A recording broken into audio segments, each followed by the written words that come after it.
لا شاری دیاربەکری باکووری کوردستان هەشتمین دیداری زانان بەڕێوە دەچێت و تیایدا مامۆستا عەلی باپیر سەرۆکی کۆمەڵی دادگەری وتارێک پێشکەش دەکات. دیدارەکە بە ناونیشانی هەڵسەنگاندنی ڕابوونی ئیسلامی لەلایەن ڕێکخراوی یەکێتی زانانی ئیسلامی لە تورکیا ڕێکخراوە تیایدا ژمارەیەکی بەرچاو لە زانانی موسڵمان لە وڵاتە جیاوازەکان بەشداری تێدا دەکەن. لە میانی دیدارەکەدا مامۆستا عەلی باپیر نووسەر و بیرمەندی ئیسلامی و سەرۆکی کۆمەڵی دادگەری کوردستان توێژینەوەیەک بە ناونیشانی هۆکارەکانی پاشەکشەی ڕۆڵی زانانی ئیسلامی پێشکەش دەکات. ئێستا بە شێوەیەکی ڕاستەوخۆ دەچینە دیاربەکری باکووری کوردستان و قسەکانی مامۆستا عەلی باپیرتان بۆ دەگوازینەوە بزانین ناوەڕۆکی وتارەکە چییە.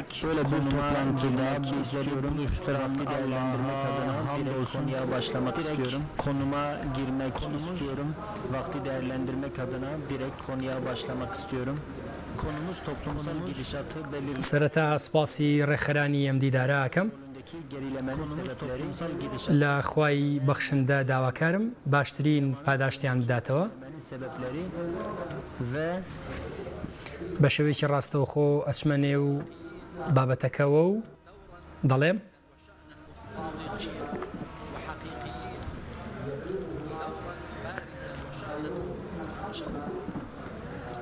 ڕوونەکە زانایان لە ئیسلامدا مەمەرجێک ڕاستگۆ و ڕاستەقینە بن پێگەیەکی دیار و ڕۆڵێکی گەورەیان هەیە کە ئەم پێگە و ڕۆڵە بۆ کەم کەس بەردەستە بێ بۆ جگەلەوان بەڵگەش لەسەرەوەیە کە بەڵگەش ئەوەیە kە لە قورئان و سونەتە ئەم شتانە زۆرن ki ilahlığına şahit getirenler arasında alimleri de zikretmektedir.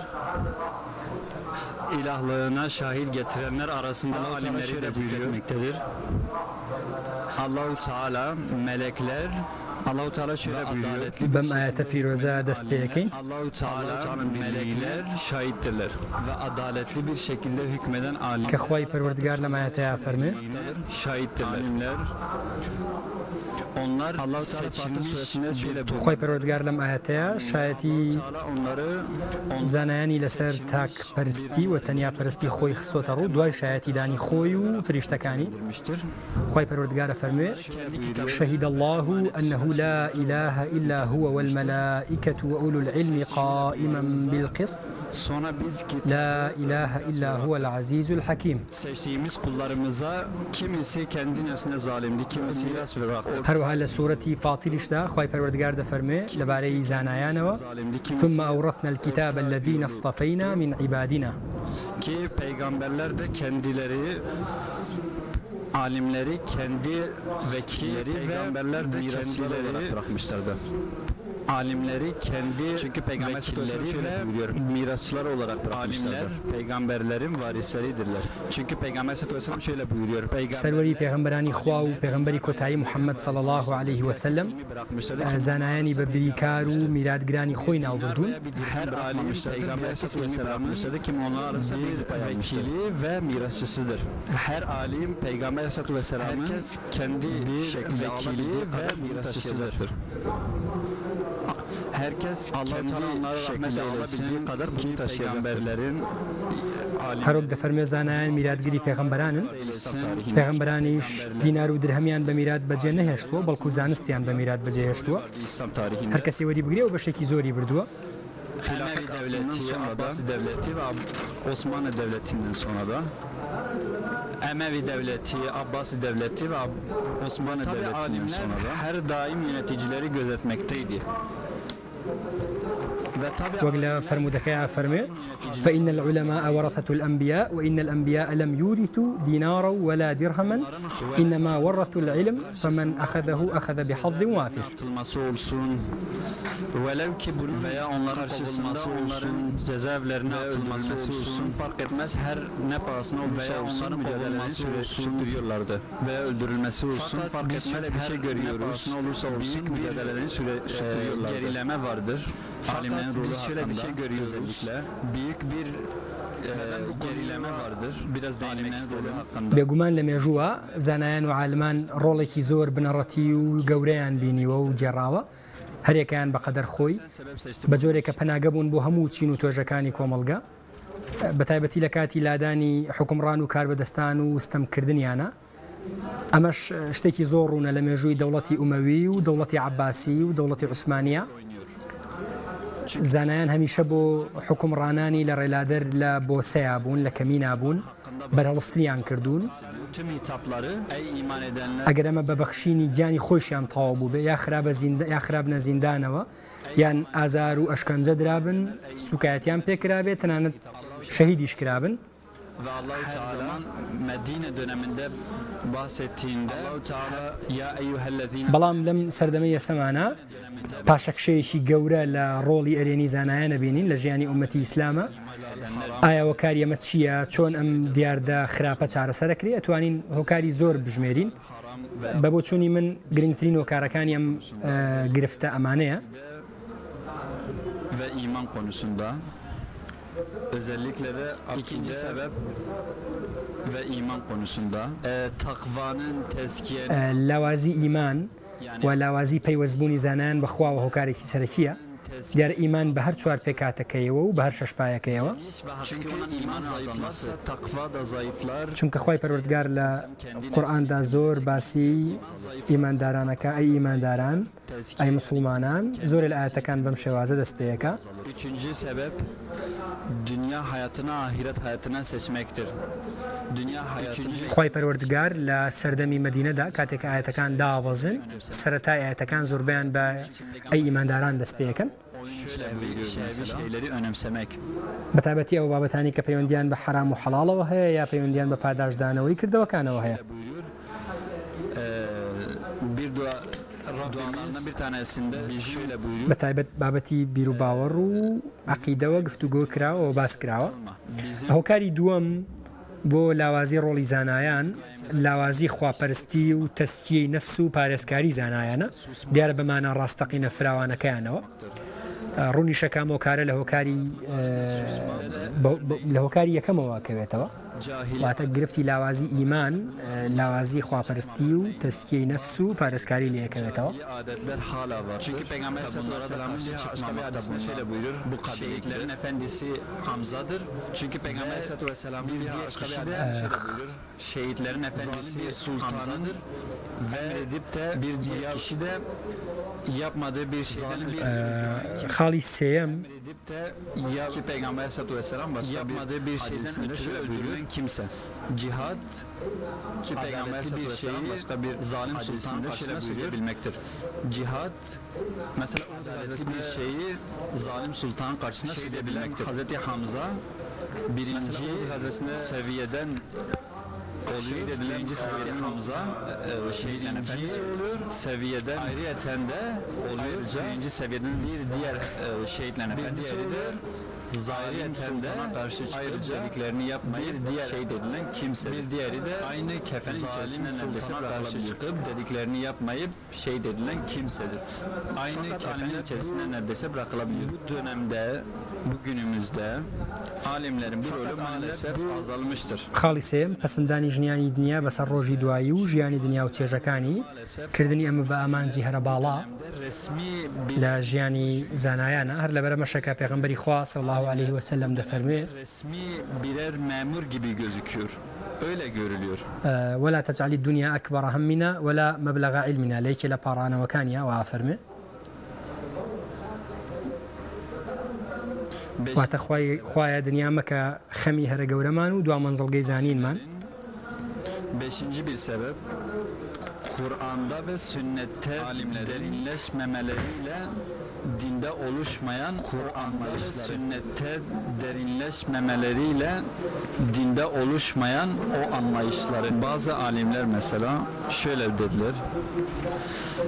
Eskiler yenilere bir şey bırakmadı. Eski alimler şimdikilere bir şey bırakmamıştır. Eskiler yenilere bir şey bırakmadı. Eski alimler şimdikilere bir şey doğrudur. Bilakis eskiler yenilere çok şey bıraktı. Şöyle demek doğrudur. Çünkü onlar eskiler Kur'an-ı yenilere çok şeyle ve dönemlerine vakalarına indirgeyebilip çünkü onlar ihtiyaçlarını sorunlarını giderebilirler ve dönemlerine vakalarına indirgeyebilip sebep kendi ihtiyaçlarını sorunlarını giderebildiler. Kendi mezheplerine, medreselerine, tarikatlarına çekilip kendi mezheplerine, medreselerine, tarikatlarına çekilip vakaya inmemeleridir. Bir de bazı ünvanlar ve isimlendirmeler, adlandırmalarda taassupçuluğa başvurmaları. Ünvanlar ve isimlendirmeler, adlandırmalarda taassupçuluğa başvurmaları veya İnsan kendi nefsini tezkiye etme hususunda en davet bakış açıları olsun. İnsan kendi nefsini tezkiye etme hususunda en davet bakış کە وەکو باسمان کرد بابەتی تەسکیە بوو خاڵی چوارەمیش بێدەنگی و مەیلداری و نەرمکێشی بەشێک لە زانایانە لە بەرامبەر ناحەقا و ڕوبەڕوو نەبوونەوەی ستەمکاران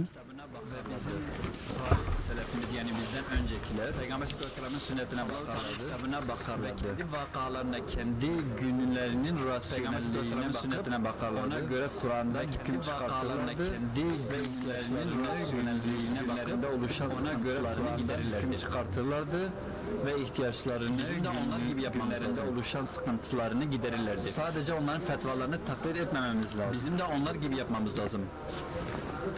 ئێمە مەرج نییە تەنیا بە فتوەکانی ئەوان کار بکەین بەڵکو پێویستە وەکو ئەوانیش مامەڵە بکەین هەڵسوکۆت بکەین خاڵێکی دیکە کە گرنگە ئەماژەی پێ بدەین لە هۆکاری لاوازی ڕۆڵی زانایان کار لێک نەکردنی زانایانە لەگەڵ مەسەلەکانی خەڵک و جەماوەر بە تایبەتی خەڵکی هەژار و چەوساوە وەک چۆن لە خەمی گەورە و نێردراوانی پێغەمبەری خوا بوو ئەمە واتە پێغەمبەرانی خوا بەردەوام لە خەمی هەژار و چەوساوان نابوون عەلەیهیمو سەڵات وەسەلام و ڕەخنەیان لە زلەزلەکانە گرت و پێیانەوتن کە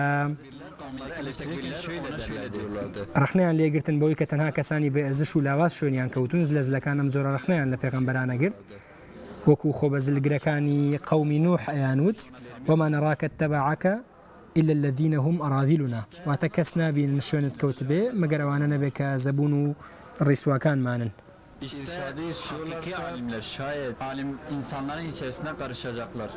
Hiçbir sınırı gözetmeksizin hepsinin içerisinde. بەڵێ زانایانی ڕاستەقینە پێویستە بەو شێوازە مامەڵە بکەن و پێویستە هیچ جۆرە چین و تۆژێک لە یاد نەکەن واگەیان لە هەموو چین و تۆژەکانی کۆمەڵگە بێ هۆکاری هەشتم گرنگی نەدانی زانایانە بە زانستەکانی سەردەم و تەوژمە فکری و سیاسیەکان هەروەها دوایین پەرسەندنەکان و کاریگەر نەبوون پێیان بە تەواوی بەڵکو ئاگالێبوونیان بۆی لە ئەنجامە وەکو کەسانی جێما و دەرنەکەون لە سەردەمی خۆیان وەکەوەی کە لە سەردەمی خۆیانە نەژین خاڵی نۆیەم لە هۆکارەکانی لاوازی زانایان زاوازی ڕۆڵی زانایان بەشێک لە زانایان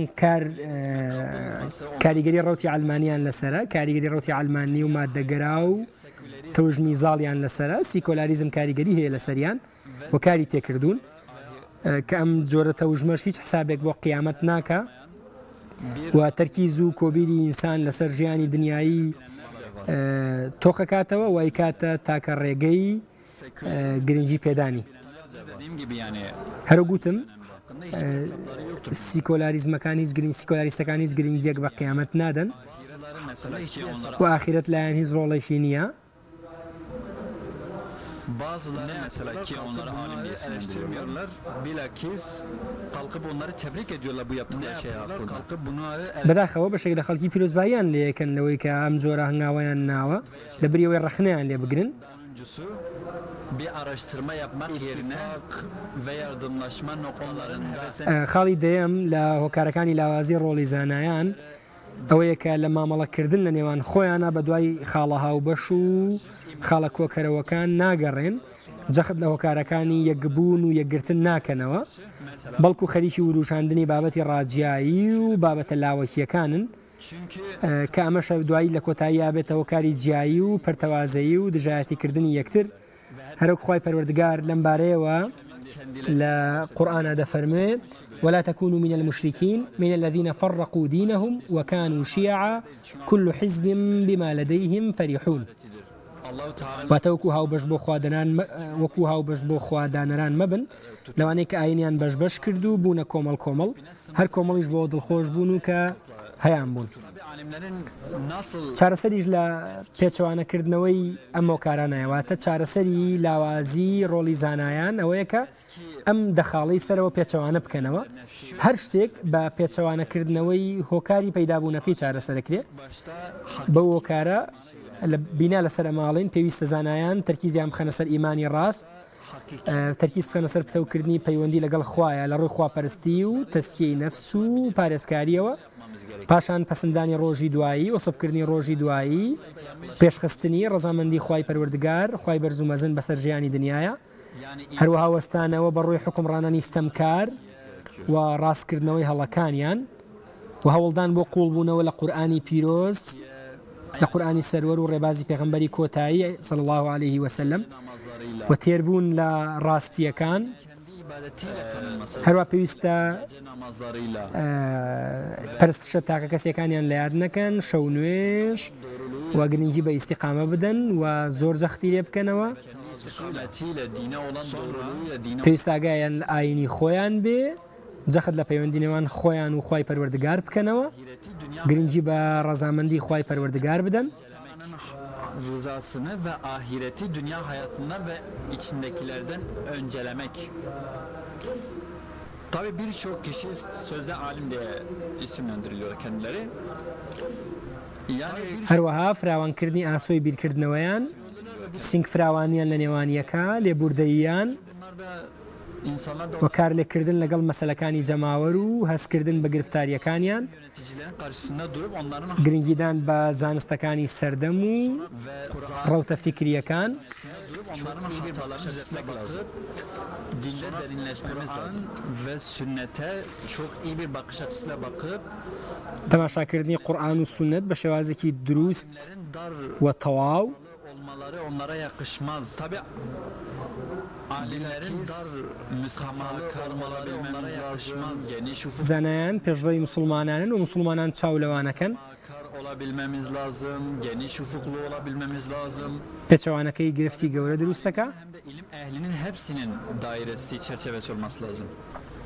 Tabi bu hem alimlerin hem de ilim ehlinin hepsinin dairesi, çerçevesi. دیارم خاڵانە پێویستە هەم زانایان ڕەچاوی بکەن ئەم خەڵکی ئاسایی ڕەچاوی بکە هەر کەسێ و پێویستە خەمی خۆی بخوا هەر کەسێ و بەپێی ئەو زانیاری و عیلم و زانستەی کە هەیەی پێویستە مامەڵە بکاوە هەر بەو پێش حسابی لەگەڵەکرێ لە قیامەتە Çünkü topluluk kendi haklarını savunanlara tabi olur. Bizim toplulukla beraber olmamız lazım. Tabi hak ئێمە پێویستە لەگەڵ حەق ڕاوەستین و پشتیوانی حەق بکەین و زانایان پێویستە زۆر جەخت لەمە بکەنەوە کە بەردەوام لە بەرەی حەقدا بوەستن davalarda. بۆ ئەوەی ڕۆڵ و کاریگەریان وەکو جاران وەکو ڕابردوو بێ و لە شوێنی خۆیان بمێنێتەوە Günümüzün fikri akımlarına yapmamız gereken şeylerden bir tanesi de günümüzün var olan ilimli akımlarına ve günümüzde ve sekülerizmlere uzaklaşmamız lazım. پێویستە زانایان بە تەواوی بەرامبەر بیری سیکۆلاریزم بوەستنەوە Bizim hepimiz و ڕەگەڵی nەکەون و بە تەواوی لی تێبگەن bizi ilgilendiren konulara yönelmemiz lazım. Konulardır bunlar. Peygamber sallallahu aleyhi ve sellem'in sahabeleri bizi ilgilendiren konular. پێویستە ئاگامان لە ژیان و بیرروبۆچوونەکانی پێغەمبەری خوا صلی الله عليه وسلم بێ Felerde خوای پەروەردگار لێیان ڕازی بێ ihtilafa düşebiliyorlardı. Raşid halifelerde. Fakat kalpleri birbirleriyle düşebiliyorlardı. Fakat bu tabi kalpleriniz birse size bir sıkıntı oluşturmaz yapacağınız hiçbir ihtilafsa bir sıkıntı çıkarmaz. Kalbiniz birse size bir sıkıntı oluşturmaz. Yapacağınız hiçbir ihtilafsa bir sıkıntı çıkarmaz. Kalbiniz birdir. Kalplerini hep bir ulfet koyarlar diye. Hep dua ederdi. Ey Allah'ım onların kalplerini hep bir ulfet koy aralarına diye. Bakış açısı hiçbir zarar vermez. پێویستە زانایان ئاگاداری مامەڵەی پێغەمبەر بن صلی الله عليه وسلم لەگەڵ ڕووداوە جیاوازەکاندا هەروەها گرنگی بە مامەڵەی خەلیفەکانی ڕاشیدین بدەن لە چۆنێتی مامەڵەکردن لەگەڵ ڕووداوە جیاوازەکاندا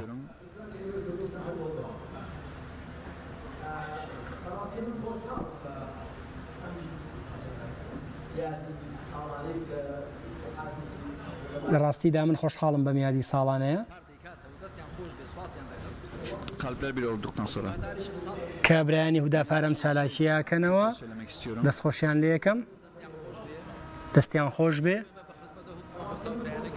وارەستێکی خۆشیش بوو کە ئێمە بە خزمەتە و برایانە گەیشتین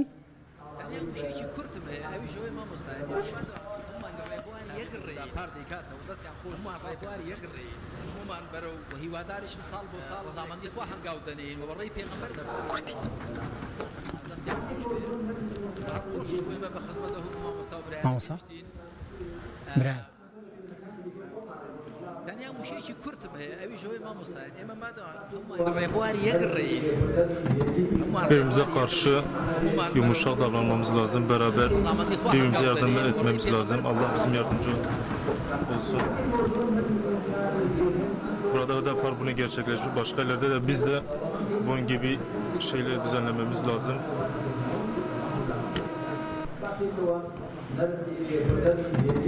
Birbirimize karşı yumuşak davranmamız lazım. Beraber birbirimize yardım etmemiz lazım. Allah bizim yardımcı olsun.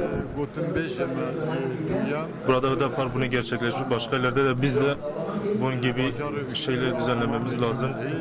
Muhterem Mustafa sabık İmam Cum'e sabık Seyda takavüd bu ya. Dibece sabık.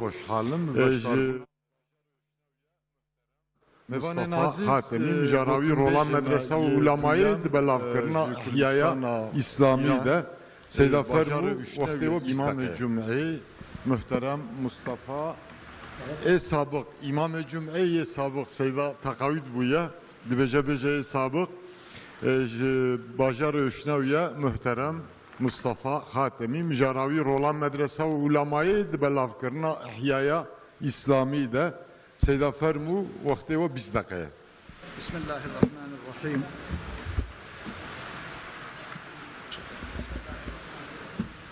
Benevi Xway Gevre. Yüce Allah'ın adıyla.